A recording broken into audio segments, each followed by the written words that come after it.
Welcome back to Mirror's Signal podcast. I'm your host, Josh Holleran, and today we are joined by Nigel Richards from Nigel Richards Driving School. In today's episode, I talked to Nigel about his qualifying and his time as a driving instructor for almost 30 years and building that into a driving school with multiple driving instructors and his experience training people into the industry. We cover a number of topics about why you should become a driving instructor and whether the 40 hours is enough. And then we spoke about the Chimp paradox and how that has helped Nigel through his life in a variety of different ways. If you're enjoying the episode, please make sure that you give it a like and that you are subscribed to the YouTube channel. You can also leave any thoughts that you've got down in the comments. If you're currently watching the video format, you can also listen to the full episode, and that's available on the YouTube Music app. If you've recently qualified as a driving instructor, or you would like to come on and share some of your experiences, please feel free to drop me a message. And if anyone's struggling or would like to reach out, feel free to again message me. And I'm available on my personal Facebook page, or you can find me on the podcast page and the Facebook group. And they're both available at Mirror's Signal Podcast. For now, we will get on with the episode. I hope you all enjoy. So, Nigel, how are you doing? Hi, Josh. I'm fine today. How are you? I'm great, thank you. And That's good. thank you so much for coming on, having a chat with me. I'm looking forward to this. It's It's going an to absolute be, pleasure, Josh. I was pleased when you contacted me to come on. Thank you.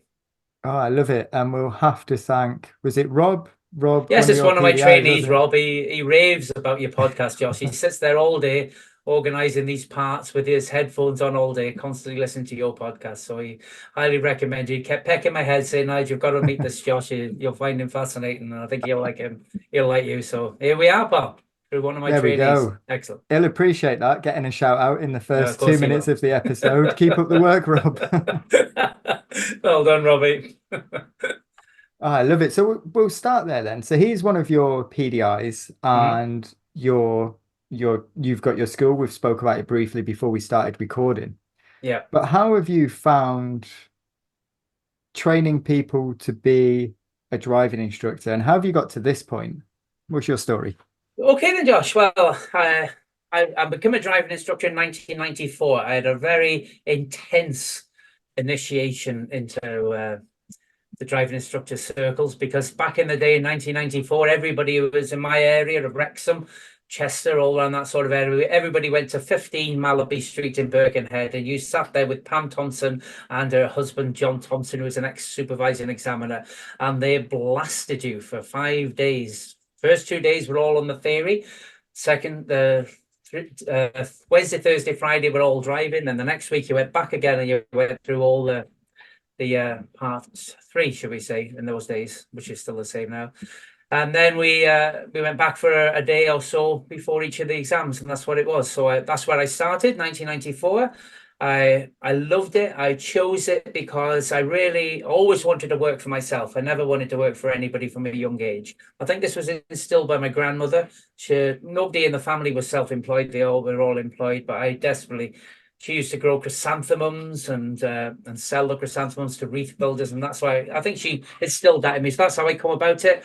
I then qualified in 1994 because I had a love of driving and I wanted to work for myself and I enjoyed people. So basically, I don't think I've worked a day in my life since 1994. And since the age of 18, I've never done anything other than drive or teach people to drive for a living.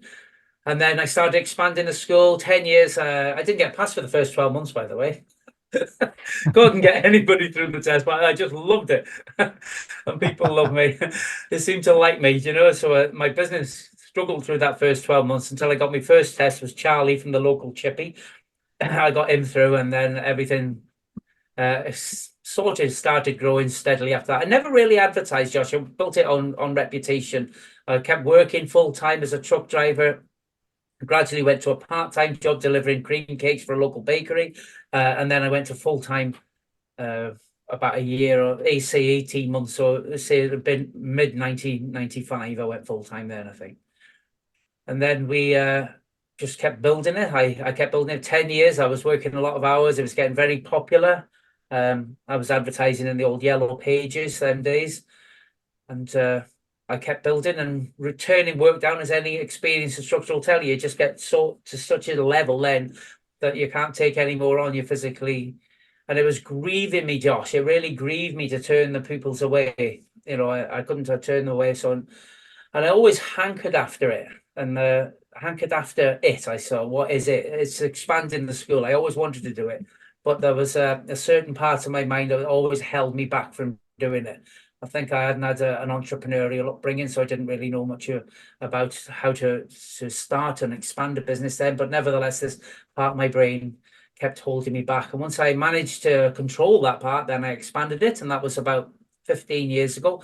I started training instructors. The first two were not too successful. I just give them the books and told them to do the theory, then they come back, and I got them through the part 2 quite easily. But wasn't really much up on the part 3 training. I tried my best to give them what I could remember from 15 years ago back with Pam, but I had no training. So I sent it to a friend of mine who I'd done my fleet trainer course with up in Barnsley, and she took them and got them through the part 2. So that was me off with 2 instructors. And then I thought I better start doing it myself. And I approached an old driving instructor in Wrexham, which is my local time. And I knew he'd gone on a driving instructor's course. So I went to see Win, and I said to Win, where did you go? And he said, I went to Phil Hurst in Yorkshire. And I said, do you fancy going again, pal? Because I enjoy your company, Win, and he's helped me out a lot. So we went up there, and we had a wonderful couple of weeks up with Phil. And I went right through my train the trainer course, and I've been through it 3 times now, I think, in total, with myself, twice with myself, and then once with one of my trainee driving instructor trainers who now trains the instructors for me. So we went for that, and then that's how we grew into the driving instructor training from there, Josh. And then I started expanding it, and now we've got 14 instructors, 10 in Wrexham, 2 in Oswestry, 2 in Mould, and we've got about another 15 in training. So it's expanding quite well. I embraced social media. I embraced search engine optimization. I taught myself all those. I didn't go on any courses. I taught it all to myself. And here we are today with the Nerds brand. The Nerds. I love that. We will get that tagged in the description. Learn with a nerd is the only way, Bob. I love that. How do you find the instructor training? I'm seeing a lot of people struggling to get through the process at the PDI stage. And I know a lot of my viewers, listeners are people at the PDI stage that are wanting to either get more information or are finding themselves struggling. Yeah. What do you see as some of the challenges that people are facing at the moment?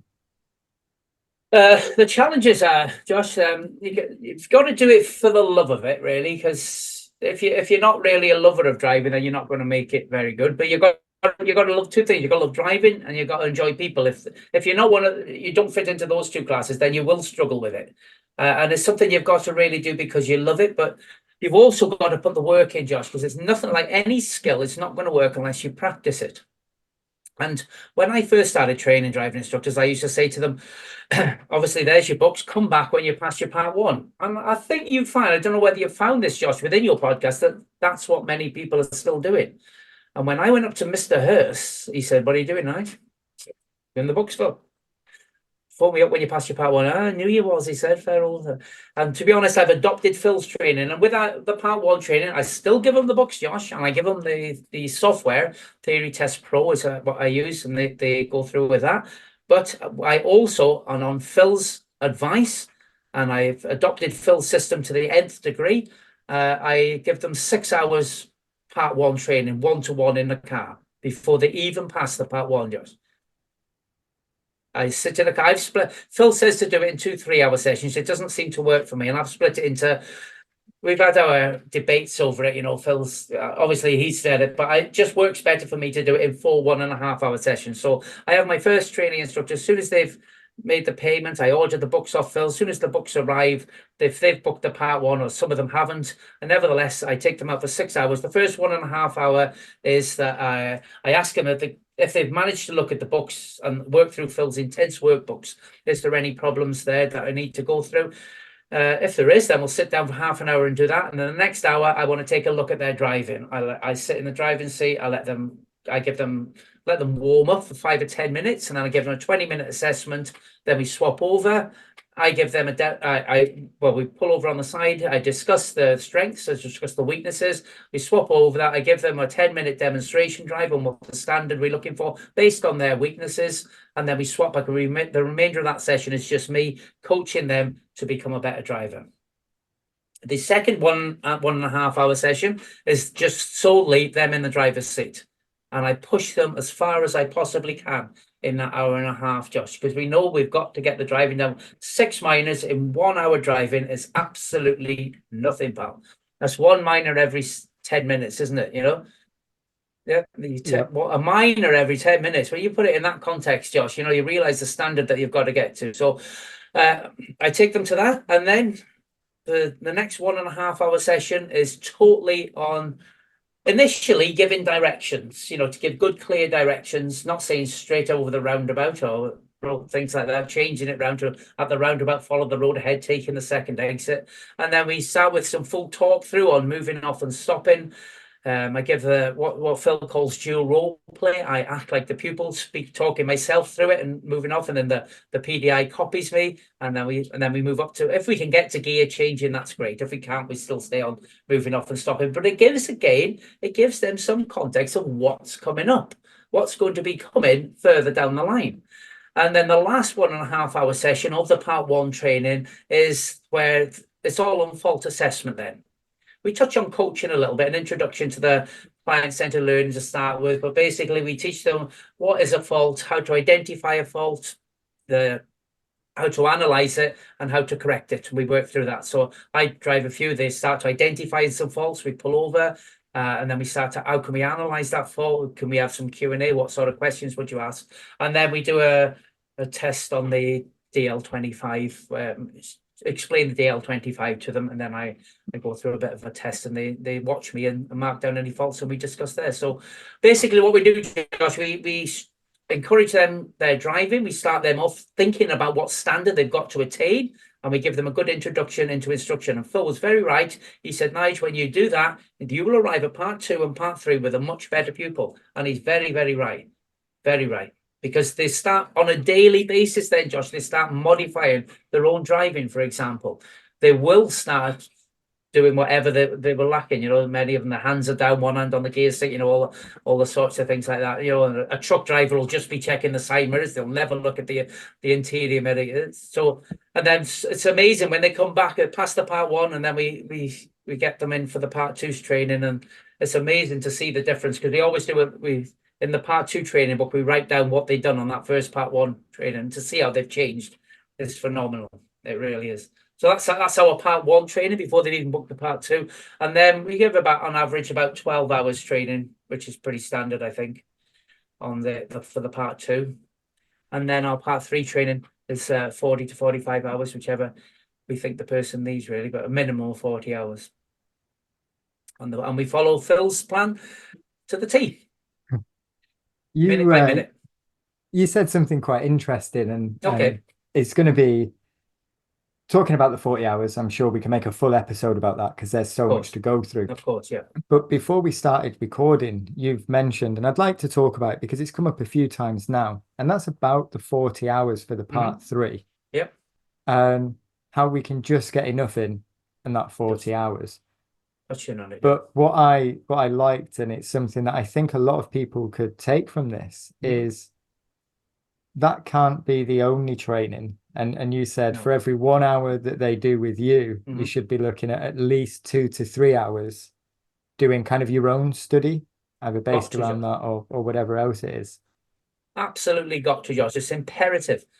Phil said to me when I first went up there and trained with him, he said, you know, Nigel, you're just going to get it in the 40 hours. I said, bloody, that's a lot of 40 hours, Phil, but he's right. We can just about get everything in my opinion. And he said, we are very reliant per hour, as you just stated there, which I said to you before we come on air as it is. For every 1 hour they spend with me, it's essential that they do 2 to 3 hours after. They've got to. Even if it's learning the roots, Josh, that can be one thing. Obviously, we're not learning roots. I shouldn't say that. I don't mean that in a learn the test route sort of context. But I learned that the nursery areas of where you've got to go in your town, because like when I took my part three, Josh, it was the older style, the preset test ones where we just taught the examiner to drive, Josh. Yeah, we were at their mercy because we had 12 subjects and then we didn't know what they were going to choose for us. Yeah. But once they did choose that subject, and once you give a good briefing, you knew he wasn't going to write the car off, Josh. So you just had to sit there and just identify the faults, didn't you? And he was only going to play the fault on that subject which he'd chosen that day, pal. So it was very, I think, what the DVSA have done now and to the cyber standards, the part three training they've done now is, I think it's a great idea because it does make better instructors. But the thing that I hit when they swapped it over, I think it was 2017 it swapped over, and one of my ADIs is still with me now, John. He was the changeover one because I trained him on the 12 hours, the 12 subjects, sorry, the preset test. But unfortunately, he didn't didn't pass his first one. Then he had to take his second one, and that was on the current format, where you take the pupil, and that was the big thing. Then, Josh, you've got to know your roots, haven't you? The examiner is very surreal when he would say, "Enter the road, turn to the right, please. Enter the road, turn to the right, please." And he would just say that, and you didn't have to think about your routes or nothing. You'd have all had to learn routes. You had to know where you're going. Because if somebody cuts a right-hand corner and there's a safety critical where you've had to reach out for the steer, you've got to know where your next right corner is. Because if you go off on some tangent down a road where there's no right turns, is the route suitable, Joe? That's come up a couple of times in previous episodes, not for a while, but I've spoke to a few people about their part threes, and that comes up a lot because that fits into adapting your lesson and the needs of the student and a bunch of other things. And the part three, you're in charge of that route, you're in charge of what's going to happen.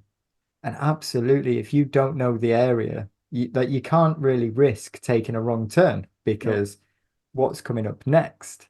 Exactly. And I'd not thought of that as training time, but it is absolutely something I was doing. I've become a driving instructor in a town that I didn't know. I'm not from Swindon. This is where I live now. But for the first 6 years I lived here, I'd commute in and out to Oxfordshire or to Chippenham with the RAF. So I knew my way in, I knew my way out. That was it. And then I decided to be a driving instructor, going self-employed. That's another episode, but going self-employed in a town where I didn't know anyone as a driving instructor where I don't know any roads. So I'd spend hours in an evening or on a weekend driving around and just looking for areas where I'm like, oh, this would be good for this, or there's 3 roundabouts here that are quiet, that some are downhill, some are uphill, some you can't see because the trees are in the way. And I was just building up these different pockets of areas that I could use for different things. And until you'd mentioned it, I'd not really thought of it as studying from a part three because I wasn't told to do it. But I felt I need to know this area like the back of my hand. And whatever lesson the student needs on that day of my part three, I can take them there. And if we need to change it, I know that there's this area over here. And I think understanding that, because we also we can't know what faults are going to come up on a part three, but I think we can have a good idea of what might happen and what we might need to do. And I think we sometimes forget that we can adapt if they're showing a fault, but we also need to be able to adapt if they get it. So we need more challenging routes and maybe less challenging routes and the route that we was going to use initially.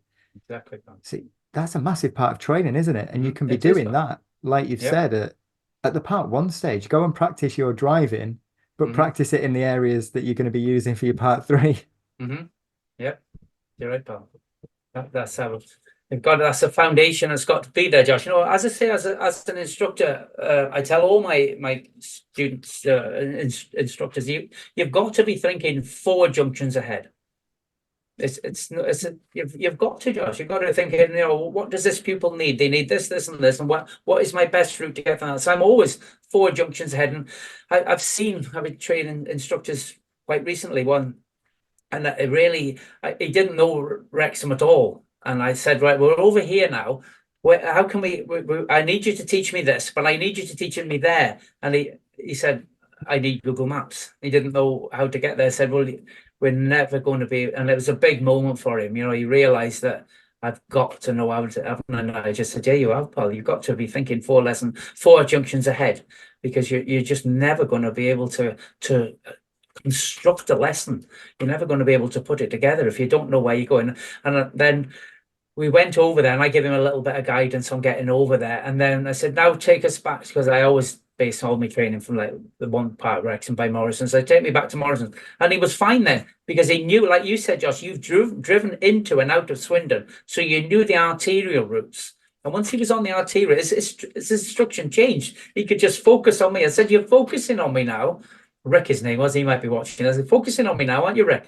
And he said, yes, I am now, because I know he knew where he was going. You see, if you don't know where you're going, your mind is very occupied on what routes to take, and you can't concentrate on your pupil, definitely, unless you don't know where you're going. I think I think that's one of the hardest skills to develop as well, isn't it? Watching the pupil while watching the road. And I mean, we need to watch the road, but if you know the area, you know what's likely to happen. Like, there are some areas I love it, because I know as soon as we go around the corner, it's a quick road, but there's parked cars and people are going to be coming the other way. But if I turn down that road by accident, it's going to be a challenge, depending on the student, to get through that situation. It is, sure. You're right, pal. You just reminded me very much there of the words that you quoted there, Josh, of the part 1 training. Is the first exercise is watch me. Don't watch anything else. Just watch me. Just tell me what I've done. Don't tell me what to do. It's very easy. You just tell me what I've done. What have I done? Clutch down. Well, you have put your left foot on the clutch. No, let's shorten that down. Let's get it down to short words. Clutch down. What have we done now? You put your hand on the gears. No, select first. That's fine. What have we done? Hand on. That's it. So they just watch me. Just watch me. Don't watch anything else. Right. So we do that for 20 minutes. Now ignore me. Nothing. I'll just drive. You tell me what's happening in the front and behind. Yeah, just give me a commentary on front and behind. Yeah. And then after 20 minutes of that, right, now you can combine it all together. Now tell me what I'm doing and what's happening in front and behind. And that's how we go. That's how we get the full talk through like that. That's our introduction on the part 1. And then we revisit again on the start of part 3 training, obviously. But hopefully they've by us giving it to them before they've even been for the part 1 exam. It's amazing how much. And then send me some videos. I need the WhatsApp. And they send me these wonderful WhatsApp videos. My phone's jammed full of them. And that they justify. I said, don't send me 5 of them. Go out and video 5 and send me the best one. And then I'll nitpick it through for you. I love that. I think, do you think that's sometimes what's missing for people? I do. Since starting this podcast and learning and talking to so many different people within the industry, when you do part 1 on your own, like, here's some books, get yourself through the part 1. Yeah. You're almost, and it was for me as well. It's like, I need to pass the part 1 and then forget about it. And then same again, we'll do some hours for your part 2, pass your part 2, forget about that. Yeah. And now we work on the part 3. And I'm only just starting to realize how important the information at part 1 is for later down the line. So do you find that it helps your PDIs, that they're all kind of interlinked? I don't know any other way of doing it. Obviously, I do know another way of doing it, which is done with Pam Thompson, you know, just blasted. That's the only other way I know. And I've heard, you know, and I'll admit, when I first did start, I used to say pass your part 1. I used to give them the part 1 training, but we integrate it all into one now, Josh, particularly now, because it's a bad thing, but it's a good thing in a way. That the huge waiting list now for part 2 exams, you know, you can't get them for love nor money at the moment. Okay, we've got 6 on the waiting list in Chester at the moment. We managed to get 1 for Durham the last week, but it was a real hindrance to start with. But there's a silver lining in in every cloud now. And what we do now, we're really bringing the part 3 up alongside. We're giving them 6 hours part 2 training, and then I said, that's it. Stop your 6 hour now till you get a date, and then immediately we go straight into part 3 training then, and build the part 3 hours up alongside the part 2. Well, not alongside. We halt the part 2 at 6 hours. Yeah, and we got another 6 hours in the bank, and then we build the. Do you know what, Josh?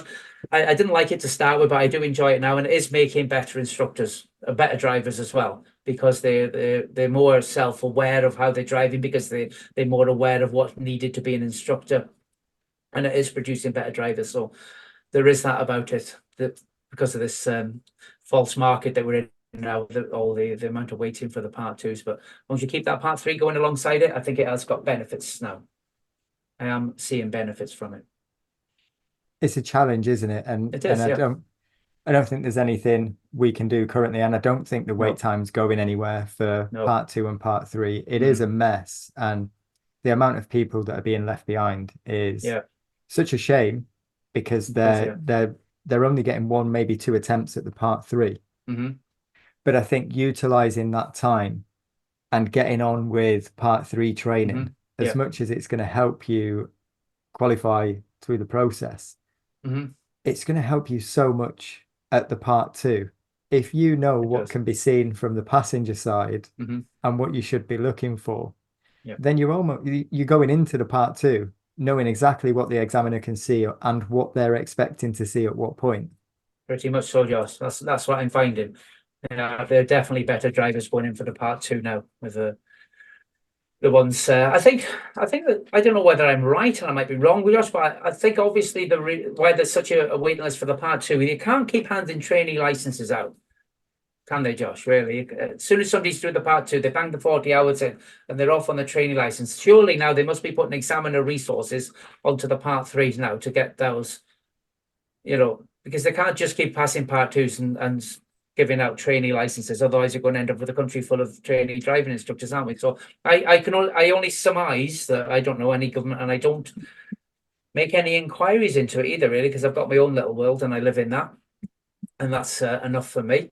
So I don't really ask why is there a big waiting list. But I can only surmise that they must be putting maximum examiner resources onto the part 3 exams at the moment, possibly to try to bring that down, and then do more part 2s. I wish I thought they was that organized. I'm not going to comment, man. I'll say what I want. But it's I don't know. It's so unorganized at the minute. I feel for the examiners when I'm down at the test center. No, you're right. Yeah. They're all doing back-to-back L tests, everyone in the test center. I think the managers are still doing it as well.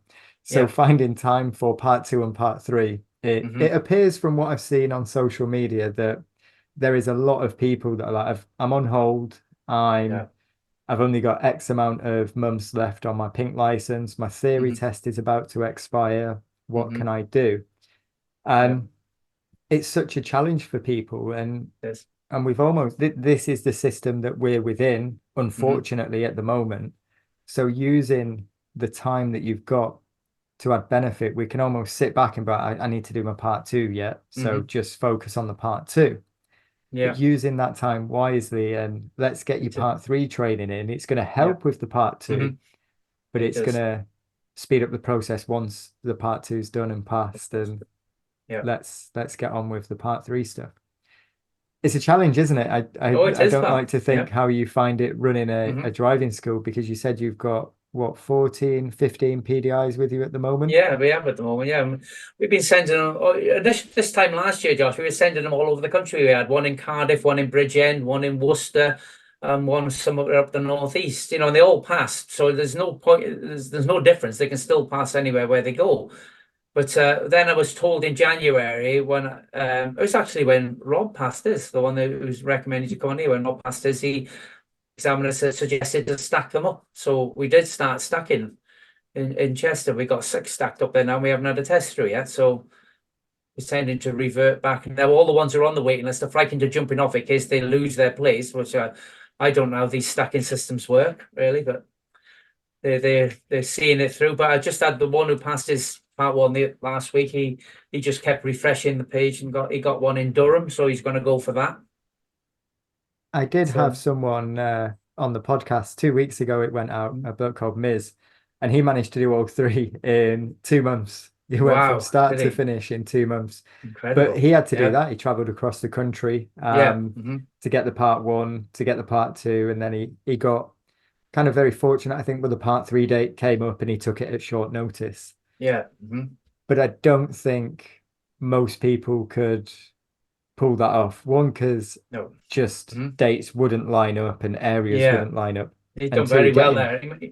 He must have put a yeah, lot of work in to do that, wasn't he? Very good. Well done. it was nice to see, like, yeah, he that was his life for all of Yeah, it, putting all the work in. So yeah. he done the work. Excellent. And the part two, I think, traveling, I traveled to an area that I'd never been to before for my part two.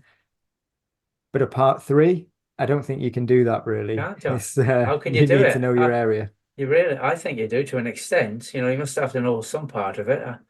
I wouldn't like to teach you, but I've done it over the years. When I first started, I was taking lessons anywhere, and I can remember how difficult it was, to actually to give the pupil value, really, Josh, when you're having to think where you're going. How can you? I can't. I remember when I was saying about my PDI job when it swapped over and we were going to Upton on the Wirral. That was our test centre, part three test centre, what we used. And I said, John, what the hell are we going to do? And the thing we just went up and I said, we'll have to go up and do a sat nav route, John, and and then explain to Mike, the examiner, that that's what we're doing. I explained to Mike, and it worked. We took him on country road. We chose countryside driving, positioning on right bends as the subject, and we took him.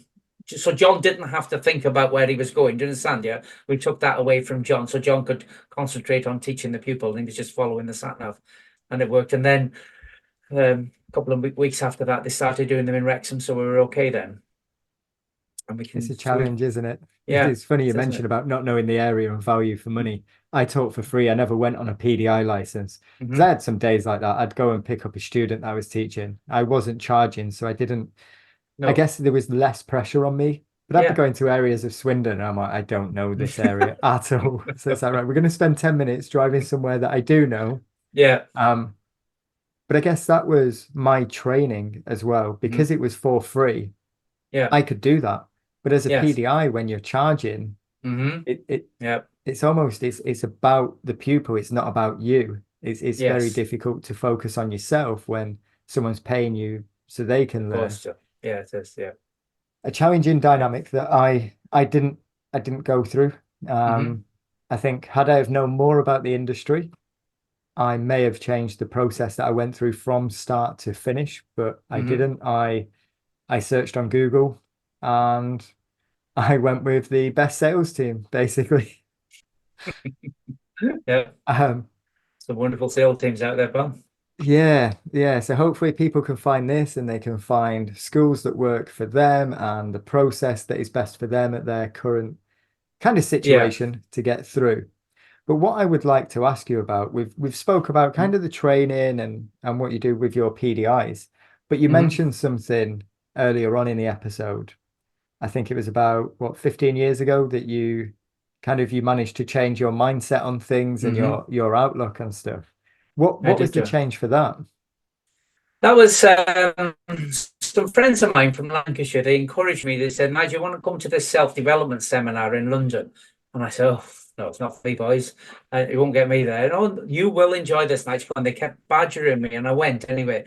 And I got there, and I thoroughly enjoyed it. I was immersed in for 3 days in this self-development environment. I ended up on a table playing air guitar in front of thousands of people. So obviously I fully embraced it. And then when I come out of there, I come back home but Josh, the moment that really defined it there for me was the man wrote on the board at the first hour or so of the session. He wrote, thoughts lead to feelings, lead to actions, lead to results.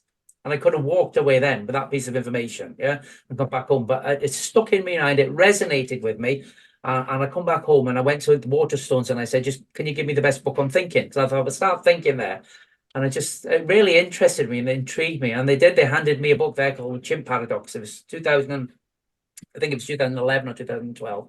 They handed it to me, the Chimp Paradox. I leant up against the counter. I read it. As soon as I opened it, I loved it. Absolutely loved it. Immediately, that was I think that was in July or August. By December, I was one of the first members to have a day's court training from the Chimp management team with Steve Peters, who's trained Ronnie O'Sullivan and various others at Wortley Hall in Yorkshire. And it was I think it was the 13th of December 2012. I was on that course, and that changed everything in my life then. I suddenly understand how the three parts of my brain worked.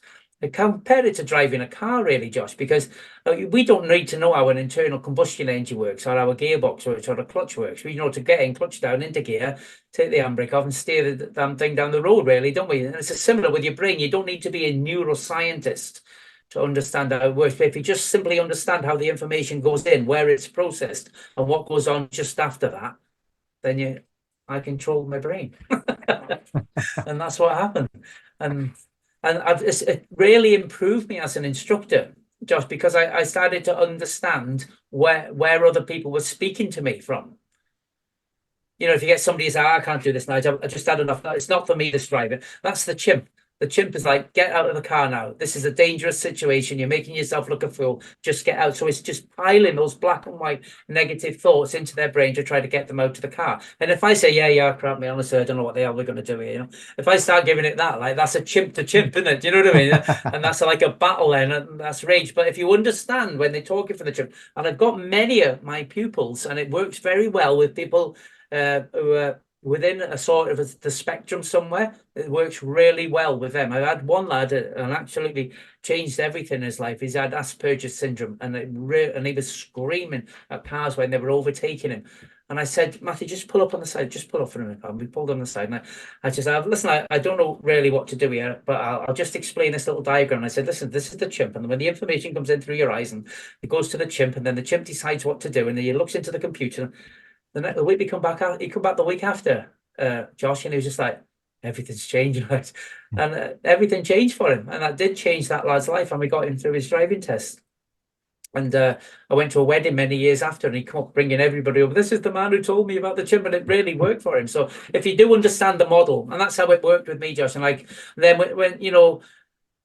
I'm a great believer, Josh, when I get a new pupil in the car, which I don't get many in these days because I'm mainly training instructors, but anytime I get a new pupil in the car, and something else, I'll come on to that in a minute. When I do get a new pupil in the car, I have to find out why. Why do you want to learn to drive? Because that's the most... I don't know whether you've read the Chimp Paradox, Josh, but the three parts of your brain work very at different speeds. Like the human part, the logic, which needs logic and evidence. Should we take computer speeds, as Steve compares it in the book, it runs at ×1. And it's really sluggish, all steady start of your brain, you know. But then the chimp runs at ×5, and the chimp's receiving all the information first.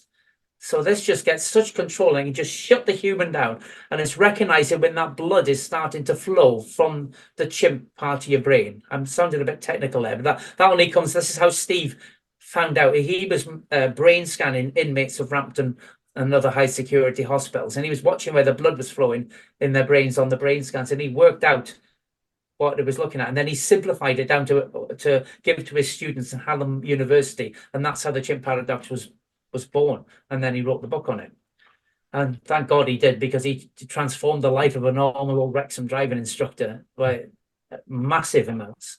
I was 48 years old. I was physically obese. I'd never run in my life, just anything. I couldn't. We got a dog. He's still here now. Bless him. He's getting on a bit now. But I walked up to the top of a hill with him, and I was out of breath. And my daughter wanted to go and play with him in the field, and I couldn't do it because I was totally out of breath. But I knew things had to change. And because I knew the knowledge of the Chimp Paradox, I started running from lamppost to lamppost. And at 48 years old, by the time I was 50, I'd done the Lakeland 50-mile ultramarathon, and I've done it twice now over the Lakeland Fells. And so wow. If you go to... I've got my YouTube channel as well. I've got a little YouTube channel. We'll leave that in the description. Yeah, please do. Yeah, put it in. Yeah, send people over to it. Yeah, and that's how I done it. I learned how to program the computer part of my brain because the computer runs at ×20, Josh. And if you're running on your values, And that's where your values, your truths of life, and your life force are. And if you program all them right, the chimp doesn't even get a look in. And that's why Nigel Richards Driving School has grown right as it grown. Because it was the chimp part was holding me back, saying, "Why the hell did you call it Nigel Richards Driving School? Oh, you absolutely fool! Oh, everybody just wants Nigel to teach them to drive." And then I took the chimp. You have to take the chimp to court and prove it wrong and get us some facts. And I found that many other driving schools around the country had trained people, expanded the schools under their own name. So then I convinced my chimp, and that's how it went. But it's similarly in the car, just when people say, yeah, come on, I can do this. I'm doing it for my kids. That's it. They get the middle, not middle age, but they say the mid-20s to 30s woman who hasn't had time to learn to drive, and she's gone to university maybe, and then she's come out, got into a relationship, or hasn't needed to drive, and then suddenly she realizes that she's a mother and she's got to drive for these kids. That's what you got to keep them on. You got to keep reminding them and talking about that and keep them on that part. Don't let the chimp take over. And so find out why. If you can find out why your person wants to drive, Josh, you'll teach them to drive much better, because then you're talking to the most powerful part of the brain. I've gone off on one there because I love the chimp paradox that much. I love this. Keep going. Yeah. I think that's why I love this job, because I like to understand people and their thoughts and what's going on, because I find the brain fascinating. It is, why mate. we do things, totally why is. people don't do things. Yeah. Why mine works the way it does. It's frustrating at times. I'll think about something and then something else, and I'll start a podcast on a whim. Look at it now. Well done. Yeah. And the brain is it's so bizarre, and being able to understand it. Now, I've not read Chimp Paradox, but your passion for the book has meant that when we finish filming tonight, I'm going to go and purchase it, and that's going to be my next read. Here's my fifth copy. Look, it's got no cover left on it. Look. That is my fifth one. So I bought the first one. I bought and it fell apart. And then one of my ex-pupils, he's a famous YouTuber now. You might know him, Simon Wilson. He bought me my second copy because me and him went to a Chimp Paradox Day, and then he bought me my second copy, and then the third. And I'm on my fourth. I think that's my fifth copy now. I just keep wearing them out. I love it that much. I need to read it. I read Thinking Fast and Slow. Yeah, and I think that's kind of similar. From what is it, understanding what part of our brain is doing what, and what's working on logic and what's working on kind of reaction. And just they're all the same model, because we can't change how the way the brain works, but it's which one links with you or you resonate with, or it's the chip. Everything's the same. You go back to Buddhism and you go back to everything, like the Thinking Fast and Slow. It's all the same thing, Josh, because it's nothing changes. We're all humans the same, and the same mechanism works in all of us, but it's which one that you understand. Steve simplified it so much that he said you've got your chimp, your human, and your computer, and if you understand which one is in control at any one time, then that's it. You're basically controlling your thoughts. And if you understand that your thoughts, your chimp gets the information from your senses, your sight, your touch, your sense, all the five senses go straight to the chimp. The chimp will then process in a split second, and Steve could see these little flashes on the screen because it gets the information. And if there's an imminent danger, Josh, if you've got a tiger coming at you or a car coming at you, a man with a knife entering the room or whatever, the chimp just takes over, fight, flight, or freeze. That's it. You're going to do something, and you've got no control over it. That's why we're here. That's why we're here as a human race, Josh, because that's what's got us through the jungles. Our ancestors have come through all those decades, centuries, shall I say, decades. Bloody hell. Billions or whatever you want to call them. That's millennia. That's a better word, Josh. Well done, okay. That's what's got us here, Josh. But it's still there. This primitive part of the brain that controlled us them days is still there. And when we see a threat, that's when it takes over. But imminent threat, like I said, then it's going to take over. But if there's no imminent threat, that chimp for a split second will look into the computer part of your brain for reference. It's a reference center, Joe, yeah? And that's where it looks. So and unfortunately for us, that part of your brain is programmed by the chimp and the human. It's blank when we're born. And unfortunately for us, the chimp installs parts in there with emotion, and the humans puts parts in there with logic. But the chimp looks in, and if it sees something it doesn't like in there, it starts banging those thoughts in, then to try to get you away from that situation because it sees danger. It might be that a lot of people don't like getting up and standing and speaking in front of people because the first time they got up, they fumbled the words and everybody laughed at them. And the chimp, when they sit down, it was an emotional feeling. So then the chimp said, "We ain't going to do that again, kid. No chance am I ever letting that happen again." You know. So anytime you get them speak, then boom, everything will come in, and there'll be every negative emotion not to do it because they think it's going to go through. That's how it controls it.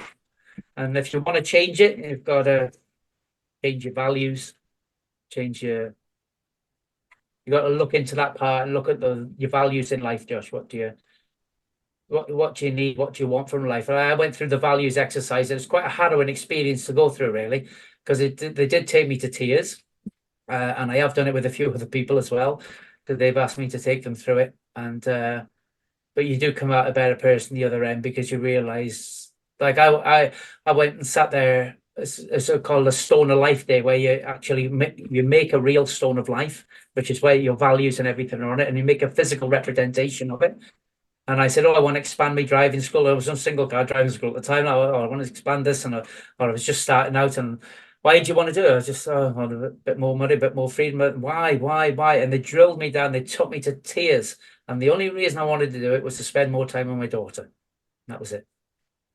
And once you get down to that level, and you realize that's it, that's when you act, because that's what you act on. Then the chimp, the computer just takes over. You're just doing it. I was dragging people off the street then to become driving instructors because that's what I wanted, and that's what I've been doing this afternoon, spending time with my daughter grandson. I love That's how that. powerful it is. Do you find that it's helped any of your PDIs with the training? Yes, definitely, Josh. Definitely, because I get them to understand, why are you doing this? Why do you want? Oh, I want to escape retail. What do you want to escape retail for? Because of this, because it's so overpowered in my life, and I have to do everything. And then I know that we're working on the right thing. But come on, then, kid, let's get the practice in. Then, let's get your prompted practice right. Why? Look at me more. Look at me. What faults am I doing? I'm going to hand the lesson to you now. I'm going to do it for you. I'll hand it to you. All you've got to do is take it and adapt the lesson. Come on, let's do it. And then let's get you out. This will get you out of retail, and I'm working on the right thing. Then, aren't I? I'm working on their values. And if I keep them working on their values, and then when you join the nerds team, you'll never have to apply for another holiday, kid. Never. I don't care when you work. You work whenever you want to work. Doesn't bother me. And sort of things like that. I just keep them acting like that, and I teach them about it. I tell them, most of them, all about. I get them. The biggest thing you can do, Josh, in the chimp paradox, and is name your chimp, name the bloody thing. And then mine's Clyde, by the way, and you can treat it as a different entity then. And I very often say to my PDIs when they're starting to give up, I say, "Oh, yeah, there we go. Sam's taking over now, isn't he?"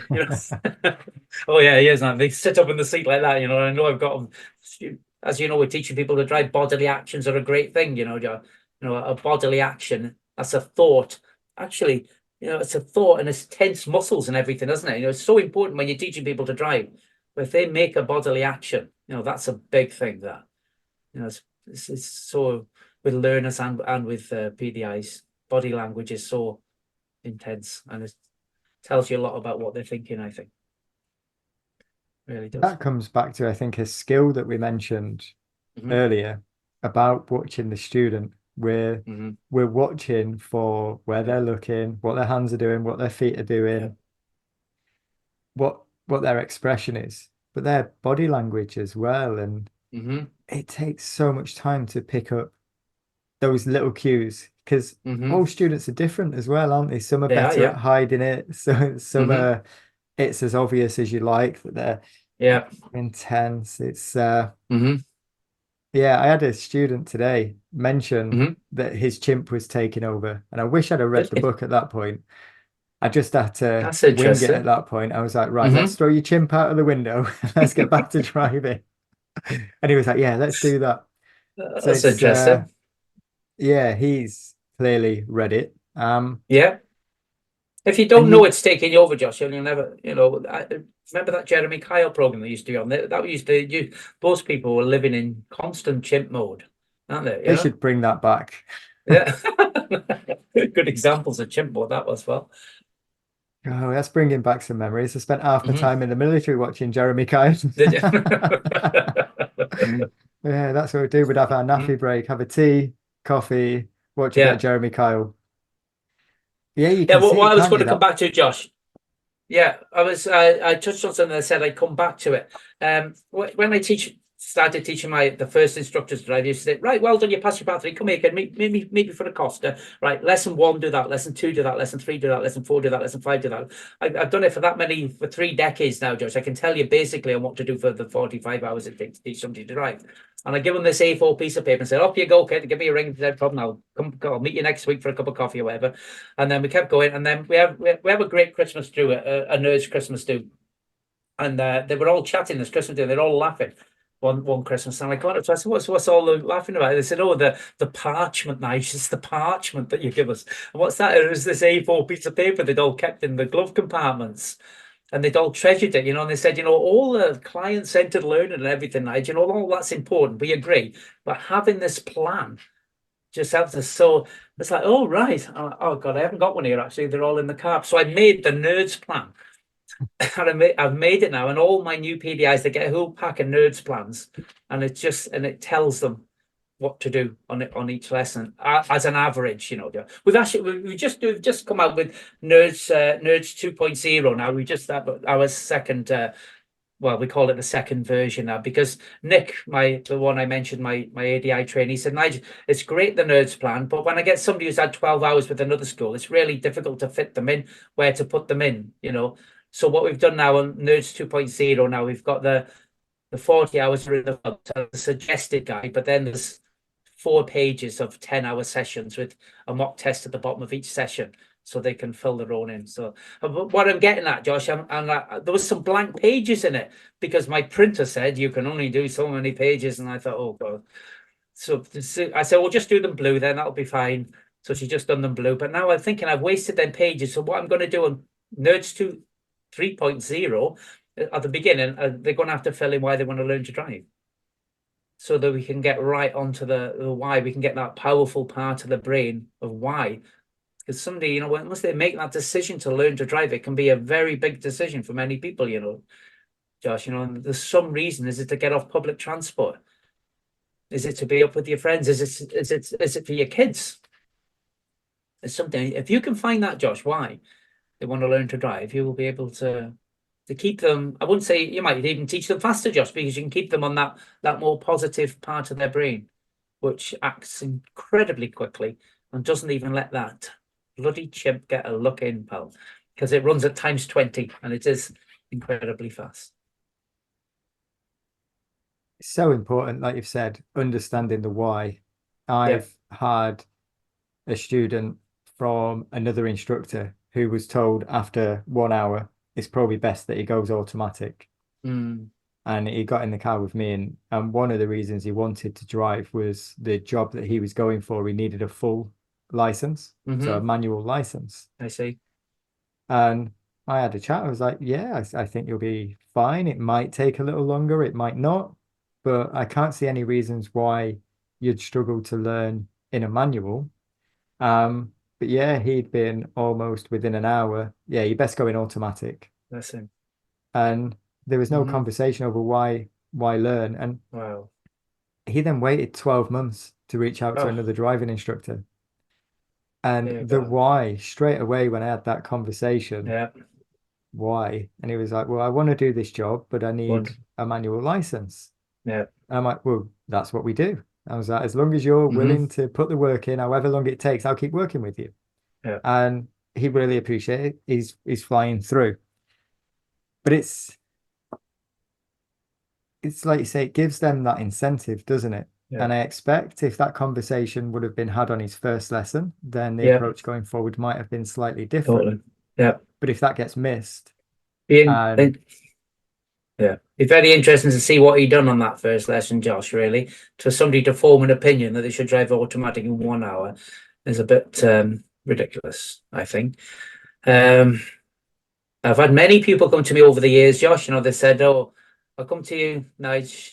My mate sent me to you because I'm like on roundabouts now. They just can't bloody do them, And I said, "Oh, right, okay then, pal." And I said, "Oh, I'm going to drive you to a quiet area, industrial estate or something." And you know what, Josh? I've done it many times. I've ripped a piece of paper off and I just jotted on paper, folded it up, put it in the dashboard, said, "Right, jump over, come on, drive up to the end of that road there. Let me see what you done." And it's immediately, John, I know the instructor is like, "Oh my God, they've had 14 hours. They should be doing roundabouts now," but they haven't spent the time getting the fine car control skills to start with, Josh.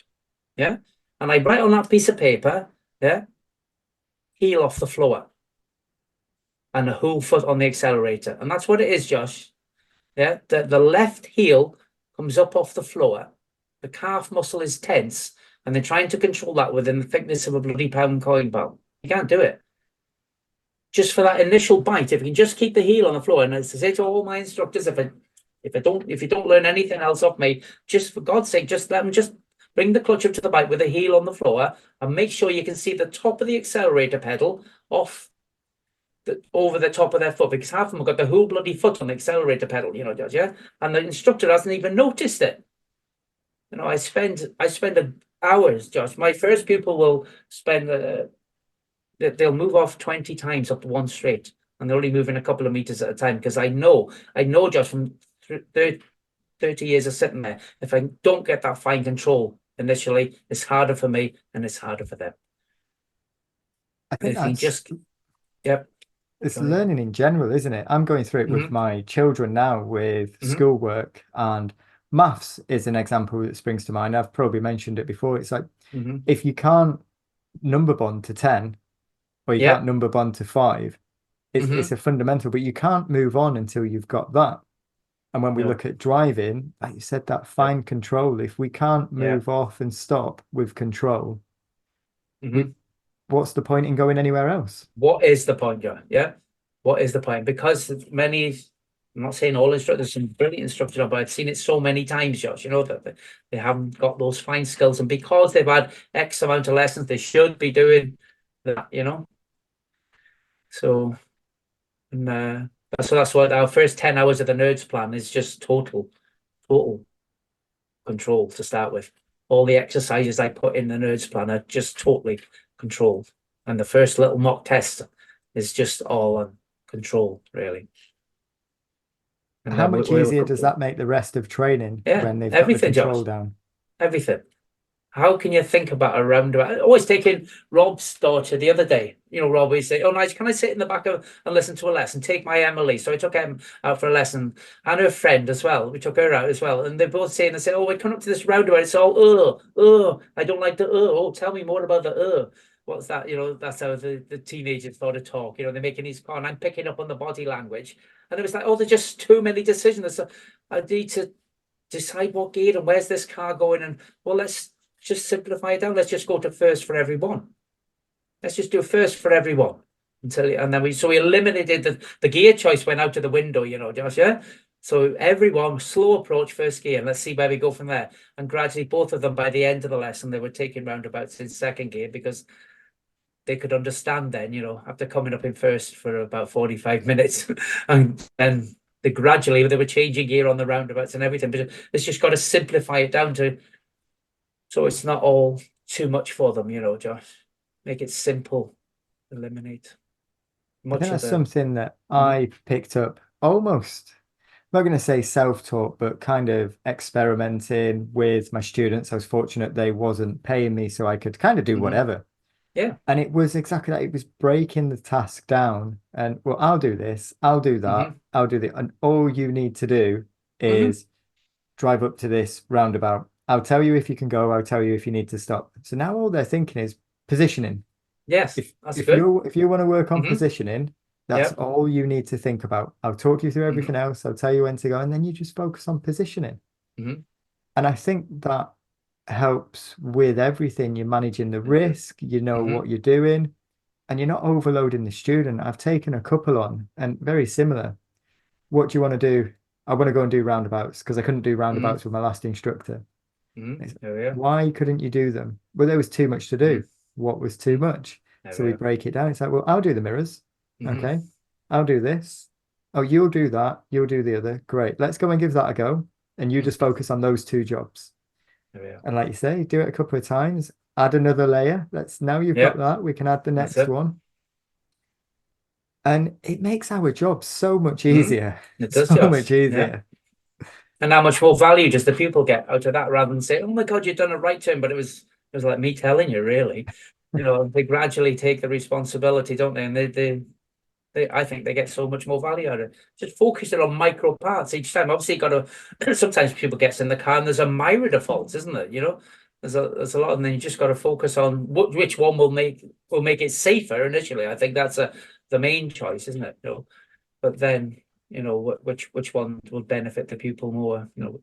Get them to their goals. And obviously, if they set their own goals, that's much better because then we're all singing on the same hymn sheet, then, aren't we? It, So. it's a challenge, and it takes so much time Mhm. to get to that. And I think it comes back to what we were saying at the beginning about the 40 hours. Yeah. I guess from what we've spoke about, the 40 hours gives you enough knowledge, Mhm. but you've got to go and practice and put that Gotcha. into practice and also make it work for you. That's something Mhm. that we've spoke about a lot recently is you can't be anyone else. You've got to have all of this Mhm. information, but you've got to find a way that it works for you Yeah, and then for each individual pupil as well. exactly, pal. Yeah, you're right, mate. Very much so, Josh. I love it. Chimp Paradox is Mhm. going in my Amazon basket as soon as we're finished. I'll be messaging you next week, but I've read the Chimp Please Paradox. do, but I don't know what I'm going to name him yet, or it might be a her, who knows? But I need to have a read of it. I need a new yeah. book, Hmm. and we'll go from there. But what I Yeah. would like to do now, if we can, Yeah. I have some tell me questions. Oh, Do you mind if we yeah. go through them? Clyde's coming straight out of his box now. Are we letting Clyde out to play? You might do it. Depends on what the questions are, kid. Go So for we'll it, get pal. straight in with the first one then. If Right. you could drive any car, but it was the only car you could drive forever, what would it be? Josh, I'd have to go back to my days of my car racing days. I started racing Mark II Escorts when I was 18. I continued racing them till I was 26. During that time, I took a young lad who used to come with me, and he's devoted his whole life to Mark II Escorts now, and he builds the best Mark II Escort gearboxes in the world. And there is nothing ever like driving a fully tuned up Mark II Escort. Nice. Yeah, definitely. I think I'm going to find myself saying this a lot, but a lot of people revert back to a car that they either owned or they've Mm-hmm. already driven. So many Yeah, people are going back at this yeah. question, like, this is what I used to have. I want that again. Yeah, it is, isn't it, pal? Yeah, we know. My first car was a Capri though, but I raced the Escorts for years, so they are the ultimate car for me. Nice. Mhm.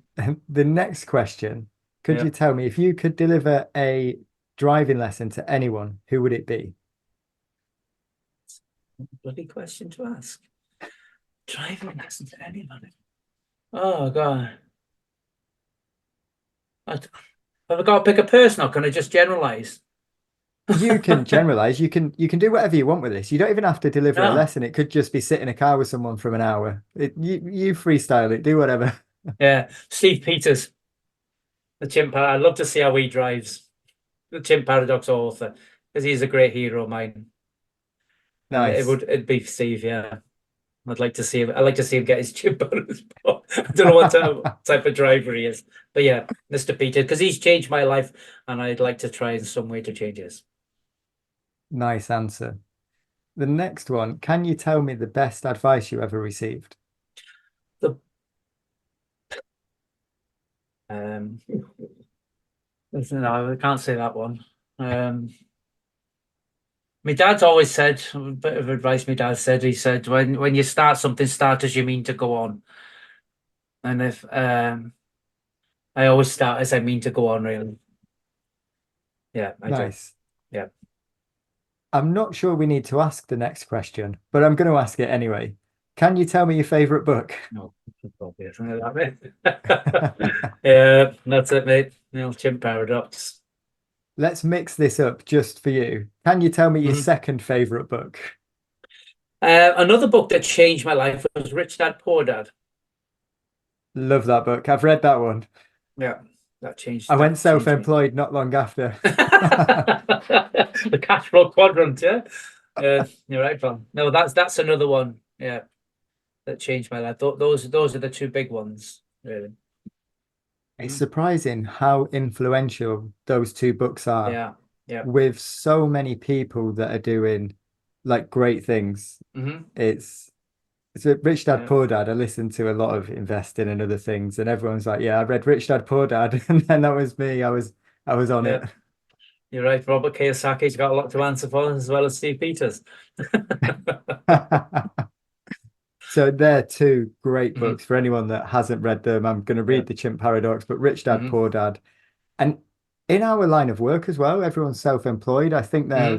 there's a lot to be had from Yeah, Rich Dad Poor Dad there is. Yeah, for yeah, going down definitely. the business route. Hmm.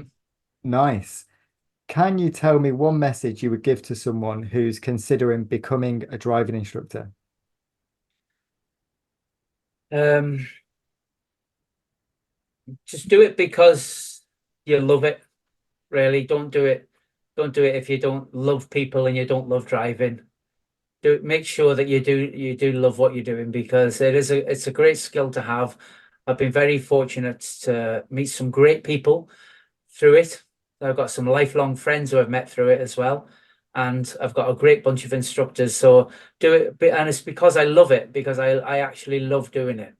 And I do it. I've loved driving. It's been my obsession since I was 12 years old. Never done anything for a living other than drive or teach people to drive. So please just do it because you love it, not because you want to do it. Because Nice. you can change people's lives with it, most definitely. A With that great skill, message there. it's a skill that will change people's lives. So don't treat it lightly. Do it because you love it. Great Mhm. answer. Okay, Phil. Can you tell me one piece of advice you would give to a student before they go for their driving test? Yeah, quite easy. This one, it's worked for me hundreds of times, and it's a game from the Mr. Peters himself, and it's a great way to calm the chimp. This one piece of advice that I've said to many pupils: you can only do your best on the day. That's all you can do, and that will relax any chimp. Any chimp will relax its grip if you tell your people that. Just pull them up and say, "Listen, let's go for it now, kid. You can only do your best on the day." That's all he can do. And that's how he gets all his athletes, his taekwondo athletes, and Ronnie O'Sullivan and all them. That's one of the great things that Steve does, to release the grip of the chimp. Go on, try it now. You can only and you can only do your best on the day, Josh. You could be tired, you could be not very well, you could be feeling great. It's how you do on the day. That's all you can do.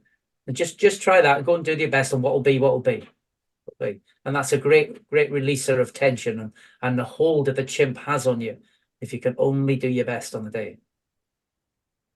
Nice. Mhm. Controlling the chimp again. Yeah, it is. Yeah, it stops the blood flow, because once that blood starts flowing to the chimp, you have to stop it somehow. Otherwise, it just takes you over. Nice. The next one, can you Mhm. tell me something you wish you were better at? Poker. What was that? Sorry, poker. Poker. Ah, you play poker. Not play. I used to play poker online. And then a great friend of mine up the road, when I moved up to this village, he said, and I got talking with him, and he said, "Come and play poker with us." And I went up to his house, and we had this is back in the early 2000s. We had these wonderful poker nights with about 12 or 15 of us round a table, smoky old poker den, and playing poker all night. And Griff was a fan. God bless him. He's passed away recently, passed away at 51. And he was a great loss to my life, because he's a fantastic person. But he taught, and I always admired the way he played poker, and I loved it, and I always wanted to be as good as him. And I did actually beat him one night when we had a huge competition. I won that, and he took me for a kebab in Abbott Street in Wrexham to celebrate 2 o'clock in the morning after that. That was one of the great. But I'd always like to be better at poker. I'm not that good at it, but I do. I would like to be better. I do love a game of poker. I've Mhm. not played for a while, but I Yep, enjoy poker. yep. I'm not very good at it. I wish I was better at it too. Another similarity, Josh. Right, so we've got to the last question then, All and right. this is where you get to talk about whatever you want. anything where people can reach you. So yeah, any final messages that you've got, and then where, if people have got questions, can they find you? Yes, Josh. Well, obviously, I've got him on Facebook, Nigel Richards Driving School. We're on that Facebook. I've got my own personal Facebook called Nigel Richards. Anybody can message me anytime. Particularly, I do love helping people with the chimp paradox. Just as in COVID, I got somebody when I learned to run. That time I was telling you I learned I couldn't run. I didn't know, so I went and got a running teacher, and he's a mega star on Instagram now, Gary House, and he lives just up the mountain here, and he's really gone well on Instagram, and he taught me how to run. And then when in COVID, when we're all sitting here doing bugger all, that he put this lad onto me, he was a podcast, Josh. It was like this, but I couldn't see him. I had to just listen to him, and I went on his podcast, and he wanted to know more about the chimp paradox. And then he said, can you program my chimp for me? And we went through that process, and we wanted to get through to the Ironman finals, and next month he's in the World Ironman finals. So I've helped him with that, and that was great. And that's what was the question again? I've gone off on one. Any final messages or where people could reach you? So yeah, Chimp Paradox. That's it. Yeah, Chimp Paradox. Yeah, I've got a little YouTube channel called Nigel G Richards.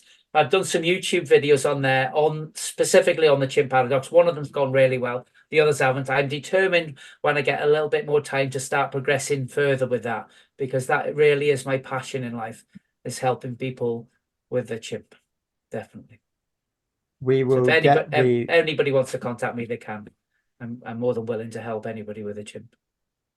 We'll get the links. I'll grab your socials off you. We'll get it all put in the description. We'll get your YouTube channel tagged so people can go and learn about the chimp paradox.